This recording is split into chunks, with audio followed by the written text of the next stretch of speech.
Hey guys, welcome to Devbhoomi career point. आशा करता हूँ आप सभी लोग स्वस्थ होंगे, काफ़ी अच्छी आपकी स्टडी चल रही होगी। तो देखिए, उत्तराखंड जीके टेस्ट सीरीज जो हमारी चल रही थी उसका पार्ट 96 है। इसमें भी आपको मिलेंगे उत्तराखंड सामान्य अध्ययन के महत्वपूर्ण 20 MCQs। देखिए, मैं हमेशा बोलता हूँ उत्तराखंड जीके सामान्य हिंदी सामान्य अध्ययन की जो टेस्ट सीरीज आती है उसको बिल्कुल भी स्किप ना करें आप। वो बहुत ही महत्वपूर्ण है आपके ग्रुप सी एग्ज़ाम्स के लिए, ठीक है। और इसके अलावा जो हमारी अभी परीक्षाओं की महाकुंभ सीरीज चली है उसको भी आप ज़रूर फॉलो करें। आज रात 9 बजे लाइव वो क्लास चलेगी आपकी, तो वहाँ पे ज़रूर आप भागीदार बनिए और इन क्लासेस का आपको निश्चित लाभ देखने को मिलेगा अपकमिंग एग्ज़ाम्स में, ठीक है। और बाकी देखिए, हमारे एप्लीकेशन के स्टोर पे 50 ग्रुप सी प्रैक्टिस सेट है, उनको तो आपने ज़रूर फॉलो करना है। कनिष्ठ सहायक, वीडियो, वीपीडीओ, पटवारी, लेखपाल, उत्तराखंड पुलिस कांस्टेबल सभी एग्जाम्स के लिए वेरी इंपॉर्टेंट ये टेस्ट सीरीज़ हैं। बहुत ज़्यादा बेनिफिशियल ये टेस्ट सीरीज़ हैं क्योंकि यूके ट्रिपल एस सी के लेटेस्ट पैटर्न पर बेस्ड ये टेस्ट सीरीज, जिसमें 20 नंबर की हिंदी है, 10 नंबर की रीजनिंग है, 30 नंबर का जीए है और साथ ही 40 नंबर का आपका उत्तराखंड जी के करंट अफेयर वगैरह हैं, ठीक है। तो वेरी इंपॉर्टेंट है, आप फॉलो करेंगे तो निश्चित बेनिफिट आपको अपकमिंग एग्जाम में देखने को मिलेगा। और लास्ट टाइम पे मैं हमेशा बोलता हूँ एग्जाम से पहले आपने क्या करना है, ज़्यादा से ज़्यादा प्रैक्टिस सेट लगाने हैं और ज़्यादा से ज़्यादा ओल्ड पेपर देखने हैं ग्रुप सी के जो हो चुके हैं, ठीक है। और सभी को अच्छे से आपने याद कर लेना, क्योंकि UK triple S C one day exam का मेन मोटो है आपको कितने ज़्यादा फैक्ट याद हैं। फैक्ट बेसिस एग्जाम होता है यूके ट्रिपल एस सी का। बस जिसने फैक्ट ज़्यादा रट दिए, जिसने अपने दिमाग के सीपीयू में ज़्यादा चीज़ें संग्रहित कर ली, उसका सिलेक्शन होना निश्चित है। चलिए, आज का भी देखेंगे, बहुत अच्छे यहाँ पे क्वेश्चन है। पहला क्वेश्चन आपके सामने है, शेर का डांडा निम्न में से कहाँ स्थित है। तो सबसे पहले डांडा शब्द को समझो यार। डांडा जो होता है ना, उत्तराखंड के पर्वतीय अंचलों में स्थानीय भाषा में जो पर्वत होते हैं, पर्वतों के लिए प्रयुक्त शब्द है डांडा। पर्वत को डांडा कहा जाता है। उत्तराखंड में बहुत से डांडा हैं, जैसे कि लैंसडाउन को पहले कालों का डांडा कहते थे, ठीक है। ऐसे ही द्रौपदी का डांडा कुछ फेमस है, वो बता रहा हूँ। द्रौपदी का डांडा कहाँ है, उत्तरकाशी में, ठीक है। ऐसे यहाँ पे आपसे पूछ लिया गया शेर का डांडा, तो शेर का डांडा स्थित है नैनीताल में। ऑप्शन 20 में सही उत्तर है नैनीताल, ठीक है। वेरी इंपॉर्टेंट है। चलिए अगले क्वेश्चन की तरफ बढ़ते हैं। अगला क्वेश्चन बोलता है कि बाघों के संबंध में जो नवीनतम आंकड़े हैं उत्तराखंड राज्य के, इसमें सर्वाधिक जो बाघों का घनत्व है वो किस राष्ट्रीय उद्यान में है, यानी कि राज्य के किस नेशनल पार्क में टाइगर पॉपुलेशन डेंसिटी सबसे ज़्यादा है। And the right answer is option B, Corbett national park, ठीक है। तो कार्बेट राष्ट्रीय उद्यान में सबसे ज़्यादा बाघों की संख्या है। उत्तराखंड का देश में बाघों की संख्या में स्थान है तीसरा, ठीक है। 3rd प्लेस पे है हमारा उत्तराखंड राज्य, ये भी याद करें आप। और एक फैक्ट और आपको पता होना चाहिए, जो हमारा कार्बेट नेशनल पार्क है ये कब स्थापित हुआ था, 1936 में, ठीक है। तो वेरी इंपॉर्टेंट कुछ पॉइंट होते हैं, इनको आपने याद रखना है। अगला क्वेश्चन बोलता है कुमाऊं परिषद का पहला अधिवेशन कहाँ पे हुआ था। तो देखिए, कुमाऊं परिषद, तो सबसे पहले तो जान लीजिए कुमाऊं परिषद एक क्षेत्रीय संगठन था। क्षेत्रीय यानी कि जो क्षेत्रीय उस समय समस्याएं थी ना, उनके लिए बनाया गया था कुमाऊं परिषद। और कभी यूके ट्रिपल एस सी ये क्वेश्चन पूछता है कि कुमाऊं परिषद की स्थापना का मूल उद्देश्य क्या था। मूल उद्देश्य यानी कि बेसिक रीज़न क्या था इसका, तो ये था हमारा वन समस्याएं। जो समय वन समस्या हो रही थी ना, लोगों को बहुत से जंगलात बंदोबस्त किए जा रहे थे ब्रिटिशर्स के द्वारा, तो लोगों को बड़ी परेशानी हो गई। भाई, मवेशियों को चराने भी नहीं ले जा सकते, चारा वगैरह भी नहीं काट सकते, बिना अनुमति के लकड़ी भी नहीं काट सकते। भाई, हमारे जंगल हमारे राइट, और तुम ऐसी बातें कर रहे हो। तो इसके लिए बहुत से आंदोलन होने लगे उत्तराखंड की धरती में। और इन्हीं आंदोलनों को सपोर्ट करने के लिए, इन समस्याओं को आगे ले जाने के लिए एक क्षेत्रीय संगठन ने जन्म लिया, जिसका नाम था कुमाऊं परिषद, और ये स्थापित हुआ था 1916 में। और इसका जो पहला अधिवेशन हुआ था वो हुआ था कहाँ पे, अल्मोड़ा में। ऑप्शन सी इसमें सही उत्तर है, अल्मोड़ा, ठीक है। तो ये आपको ध्यान रखना है, कुमाऊं परिषद की स्थापना का मूल उद्देश्य था वन समस्याएं। कुली बिगाड़ का तो बाद में करते हैं लोग, लेकिन वन समस्याओं के लिए ही ये क्षेत्रीय संगठन बनाया गया था 1916 में। चलिए, पहले अगला क्वेश्चन बोलता है इनमें से कौन सा वंश उत्तराखंड से संबंधित नहीं है। तो कौन सा वंश है बताइए, इनमें से उत्तराखंड से रिलेट नहीं करता जो। और इसका सही उत्तर है हमारा सुंग वंश, ठीक है। सुंग वंश हमारा ये भारत के संदर्भ में आता है, और सुंग वंश की स्थापना की थी पुष्यमित्र सुंग ने। जबकि बाहुबाण वंश जो एक चक्रा हमारा है ना, एक चक्रा वर्तमान जो चक्राता है, चक्राता के एरिया में था बाहुबाण वंश। नागवंश भी उत्तराखंड में थे। नागवंश के राजाओं के हमको त्रिशूल लेख में उल्लेख मिलता है, गणपति नाथ वगैरह। ऐसे कथूरी वंश भी यहाँ पे था। कथूरी वंश, नागवंश, बाहुवान वंश, ये सभी उत्तराखंड के वंश हैं, उत्तराखंड की धरती में स्थापित हुए वंश हैं। जबकि सुंग वंश हमारा यहाँ पे रिलेट नहीं करता। जो महाजनपद वाला पीरियड चल रहा था, जो महाजनपद वाला टाइम पीरियड था, मगध साम्राज्य, पाटलिपुत्र, वहाँ पे शुंग वंश क्या होता है, स्थापित होता है पुष्यमित्र शुंग के द्वारा। विंसर वन्य जीव विहार कहाँ स्थित है? तो विंसर वन्य जीव विहार हमारा है अल्मोड़ा में, ठीक है।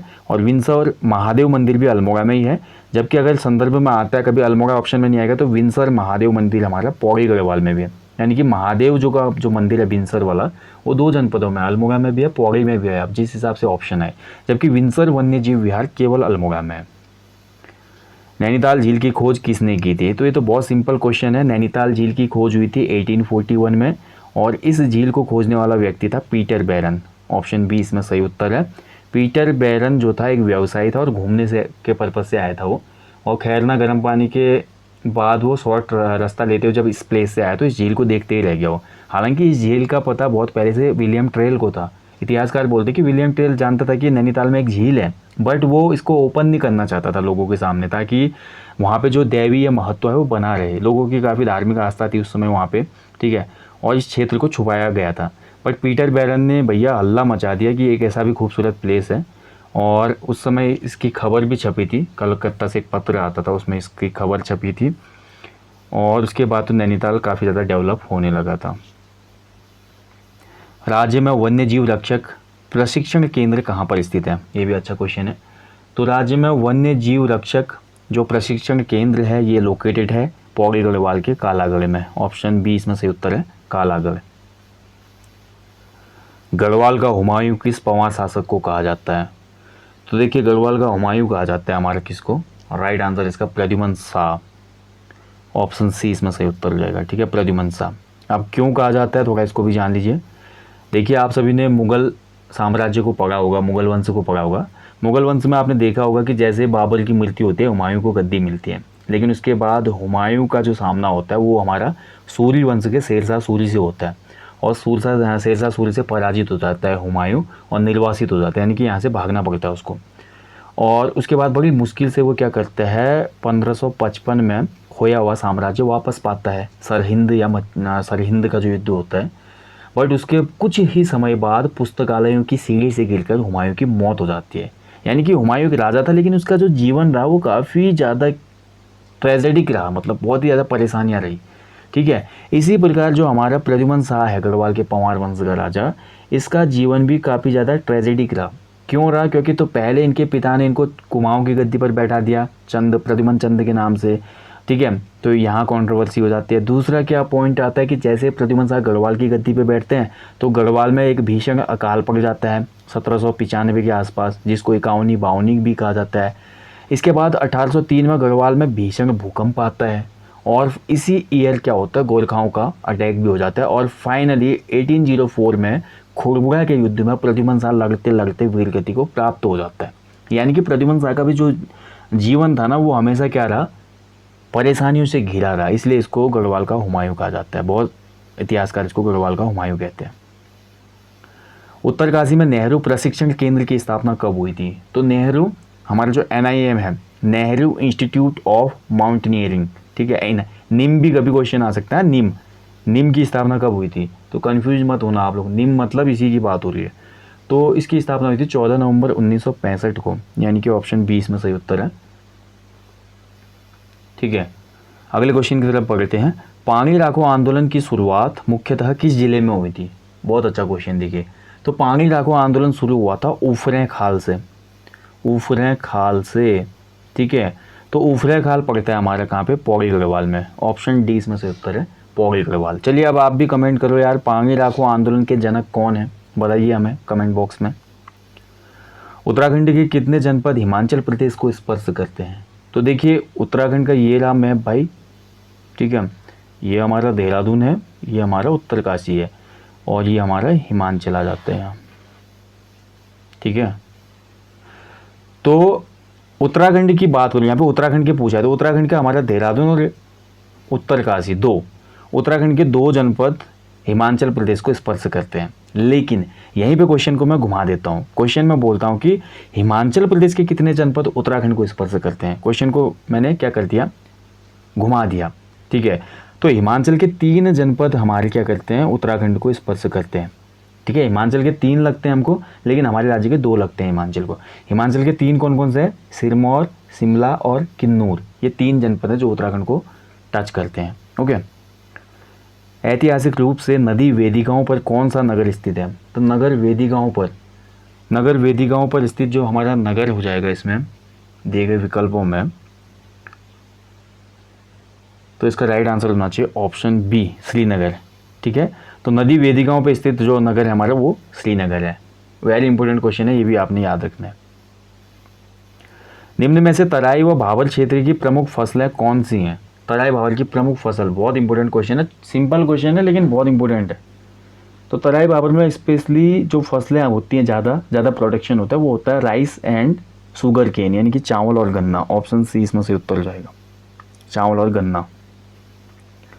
उत्तराखंड में मुख्यमंत्री सौभाग्यवती योजना का संबंध किससे है? बहुत अच्छा क्वेश्चन है। तो मुख्यमंत्री सौभाग्यवती योजना ये रिलेट करती है हमारी गर्भवती महिलाओं से। करंट अफेयर के टॉपिक में मैंने आपको बताया था सौभाग्यवती योजना क्या है और इसके क्या क्या बेनिफिट हमारी प्रेग्नेंट वीमन को दिए जाते हैं। देखिए, मुख्यमंत्री से रिलेट जितनी भी योजनाएं उनको आपने याद रखना है। जैसे कि हमारे लॉकडाउन के टाइम पर होप आया था, एक पोर्टल बनाया गया था, ठीक है, इसका पूर्ण रूप आ सकता है। और इसके अलावा देखिए हमारा मुख्यमंत्री महालक्ष्मी योजना अभी हाल में ही लॉन्च हुई थी, ठीक है, बहुत से मुख्यमंत्री वात्सल्य योजना आई थी। तो इन योजनाओं को एक बार देखना, इन सभी टॉपिकों को दिया है मैंने करंट अफेयर वाले सेशन में। उत्तराखंड के लोक साहित्य में कौन सी विधाएं शामिल हैं? तो उत्तराखंड का जो लोक साहित्य है, इस लोक साहित्य में कौन कौन सी विधाएं देखने को मिलती हैं? तो भाई पौराणिक गाथाएं भी हैं इसमें, परंपरागत गाथाएं भी हैं, वीर गाथाएं भी हैं, यानी कि उपयुक्त सभी हो जाएगा ऑप्शन डी। बसंत के आगमन पर राज्य में कौन सा त्यौहार मनाया जाता है? बहुत अच्छा क्वेश्चन है। तो बसंत के आगमन पे राज्य में मनाया जाता है फूलदेई। ऑप्शन बी इसमें से उत्तर है फूलदेई। ठीक है, फूलदेई के दिन क्या करते हैं बच्चे? घर की देहरियों पर जंगल से चुने गए फूलों को डालते हैं और घर में सुख समृद्धि की कामना करते हैं। महात्मा गांधी ने ऋषिकेश और हरिद्वार की यात्रा कब की थी? किस वर्ष की थी ये पूछा जा रहा है, यानी कि कब, यहाँ पे तो डेट पूछ ली गई है। तो गांधी जी ने देखिए उत्तराखंड की यात्रा हरिद्वार से लौटने के तुरंत बाद की थी, जिसमें वो ऋषिकेश और हरिद्वार घूमे थे। कुंभ मेले में आई थिंक वो आए थे उस समय, एंड ये टाइम था 7 अप्रैल 1915 का, यानी कि ऑप्शन सी इसमें से उत्तर हो जाएगा 7 अप्रैल 1915। स्वामी विवेकानंद ने कुमाऊं मंडल में अपने पहले आश्रम की स्थापना कहाँ पर की थी? बहुत अच्छा क्वेश्चन है, देखिए कंफ्यूज करने वाला क्वेश्चन है, इस चीज़ का भी ध्यान रखेंगे। तो स्वामी विवेकानंद जी की यात्राएं, इस पर एक पूरा टॉपिक है, हमारे यूट्यूब चैनल पे सर्च कर लेना। एंड स्वामी विवेकानंद जी ने की जो पहली यात्रा की थी उस दौरान वो नैनीताल से काकड़ी घाट होते हुए आए थे। ठीक है, काकड़ी घाट प्लेस पे उन्होंने तप किया था और काकड़ी घाट को उत्तराखंड का बोध गया कहा जाता है। मैंने इसकी आपको एक लाइव वीडियो भी दी थी, मैं खुद विजिट करके आया था तो मैंने दिया था वहाँ पे बोध गया, ठीक है, पीपल के पेड़ के नीचे। उसके बाद हमारे स्वामी जी पहुँचते हैं अल्मोड़ा, और अल्मोड़ा में ही उन्होंने पहला आश्रम स्थापित किया था। ऑप्शन बी इसमें से उत्तर जाएगा, अल्मोड़ा। उत्तराखंड में चाय की खेती का सुझाव देने वाला पहला व्यक्ति कौन था? यहाँ पे ये नहीं बोला है कि चाय की खेती शुरू किसके टाइम पीरियड पे हुई थी, ये क्वेश्चन बनता है तो आंसर हो जाएगा विलियम ट्रेल। बट यहाँ पे ये बोला गया कि सुझाव किसने दिया कि उत्तराखंड का जो लैंडस्केप है या उत्तराखंड का जो लैंड है, यहाँ पर पॉसिबिलिटी है कि चाय का प्रोडक्शन बहुत अच्छा हो सकता है, और ये बोलने वाला व्यक्ति था विसप हैबर। ठीक है, यानी कि ऑप्शन बी इसमें से आंसर है, विसप हैबर था ये। ठीक है, वीर चंद्र सिंह नामक जीवनी किसने लिखी थी? तो वीर चंद्र सिंह नामक जीवनी यानी कि ये आत्मकथा है चंद्र सिंह गढ़वाली जी की, और इसको लिखा था किसने? हमारा ऑप्शन सी राहुल सांकृत्यायन। ठीक है, राहुल सांकृत्यायन जी की है। ठीक है, अगला क्वेश्चन है, देखिए वंदना कटारिया का संबंध किस क्षेत्र से है? तो वंदना कटारिया जी बहुत ही फेमस, आपको पता है, एक खिलाड़ी हैं हॉकी की। ठीक है, तो खेल से रिलेट करती हैं। ऑप्शन डी इसमें बिल्कुल सही है, खेल से। और देखिए वंदना कटारिया से क्वेश्चन बनेगा ही बनेगा, क्योंकि इस बार जो हमारे ओलंपिक गेम्स हुए थे उसमें इंडियन वीमेन हॉकी टीम में वंदना कटारिया जी खेली थी और इन्होंने हैट्रिक भी की थी एक मैच में। ठीक है, तो हैट्रिक करने वाली खिलाड़ी बनी है पहली ओलंपिक में, ये ध्यान रखेंगे। और वंदना कटारिया जी की मैं बात करता हूँ तो ये रोशनाबाद हरिद्वार से रिलेट करते हैं, ये भी पूछा जा सकता है एग्जाम में। कि ये किस जनपद से हैं या किस प्लेस के हैं। तो हरिद्वार में प्लेस पड़ता है रोशनाबाद, तो वहाँ से रिलेट करती हैं। ठीक है, वेरी इंपॉर्टेंट, इसको आपने नोट करना है। वंदना कटारिया जी हॉकी से संबंधित हैं, ठीक है, हॉकी टीम। ओके, तो दोस्तों ये है उत्तराखंड जीके टेस्ट पार्ट 96। काफ़ी महत्वपूर्ण क्वेश्चन हमने डिस्कस किए। देखिए जितने भी टेस्ट सीरीज आ रहे हैं आप उनको ज़रूर फॉलो कीजिए, मैं हमेशा बोलता हूँ। और साथ ही देखिए वीडियो खत्म करने से पहले हमेशा मैं आपको एक मैसेज देता हूँ कि अपने जीवन में एक पेड़ आपने ज़रूर लगाना है। ठीक है, अपने लिए तो आप कर रहे हैं, इतनी स्टडी करते हैं, करियर बिल्ड करें, इस पर्यावरण के लिए, जिस नेचर में हम लोग रहते हैं उसके लिए भी हमने योगदान देना ताकि आने वाली पीढ़ी भी सर्वाइव कर पाए। तो एक पेड़ जरूर लगाएं। और जब भी आप उत्तराखंड के खूबसूरत प्लेसेस पे घूमने जाते हैं तो वहाँ पे साफ़ सफाई का विशेष ध्यान रखें। वहाँ पे आपको कुछ भी प्लास्टिक कचरा या कुछ ऐसी चीज़ जो कि वहाँ के पर्यावरण को नुकसान पहुँचा सकती है उसको अपने साथ लाएँ और डिस्पोज कर दें। तो ये आपके पर्यावरण के लिए एक बहुत अमूल्य, बोल सकते हैं अतुलनीय योगदान होगा।